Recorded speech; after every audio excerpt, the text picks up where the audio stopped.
Mainit na usap-usapan ng balitang di umano'y galit na galit si Pangulong Bongbong Marcos kay Vice President Sara Duterte matapos ang umano'y insidente ng pananakit kay First Lady Liza Marcos.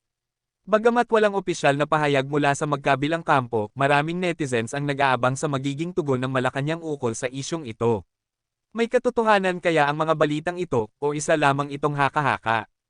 Mainit na usap-usapan ng balitang di umano'y galit na galit si Pangulong Bongbong Marcos kay Vice President Sara Duterte matapos ang umano'y insidente ng pananakit kay First Lady Liza Marcos.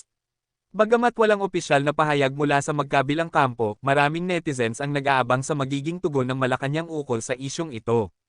May katotohanan kaya ang mga balitang ito, o isa lamang itong haka-haka? Mainit na usap-usapan ng balitang di umano'y galit na galit si Pangulong Bongbong Marcos kay Vice President Sara Duterte matapos ang umano'y insidente ng pananakit kay First Lady Liza Marcos.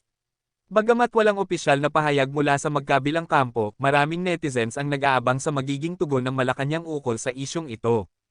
May katotohanan kaya ang mga balitang ito, o isa lamang itong haka-haka? Mainit na usap-usapan ng balitang di umano'y galit na galit si Pangulong Bongbong Marcos kay Vice President Sara Duterte matapos ang umano'y insidente ng pananakit kay First Lady Liza Marcos.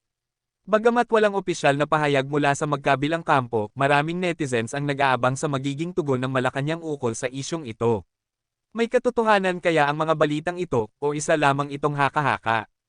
Mainit na usap-usapan ng balitang di umano'y galit na galit si Pangulong Bongbong Marcos kay Vice President Sara Duterte matapos ang umano'y insidente ng pananakit kay First Lady Liza Marcos. Bagamat walang opisyal na pahayag mula sa magkabilang kampo, maraming netizens ang nag-aabang sa magiging tugon ng Malacanang ukol sa isyong ito. May katotohanan kaya ang mga balitang ito, o isa lamang itong haka-haka? Mainit na usap-usapan ng balitang di umano'y galit na galit si Pangulong Bongbong Marcos kay Vice President Sara Duterte matapos ang umano'y insidente ng pananakit kay First Lady Liza Marcos. Bagamat walang opisyal na pahayag mula sa magkabilang kampo, maraming netizens ang nag-aabang sa magiging tugon ng Malacanang ukol sa isyong ito. May katotohanan kaya ang mga balitang ito, o isa lamang itong haka-haka? Mainit na usap-usapan ng balitang di umano'y galit na galit si Pangulong Bongbong Marcos kay Vice President Sara Duterte matapos ang umano'y insidente ng pananakit kay First Lady Liza Marcos.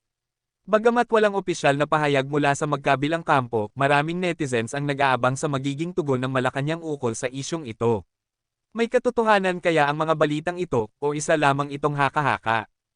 Mainit na usap-usapan ng balitang di umano'y galit na galit si Pangulong Bongbong Marcos kay Vice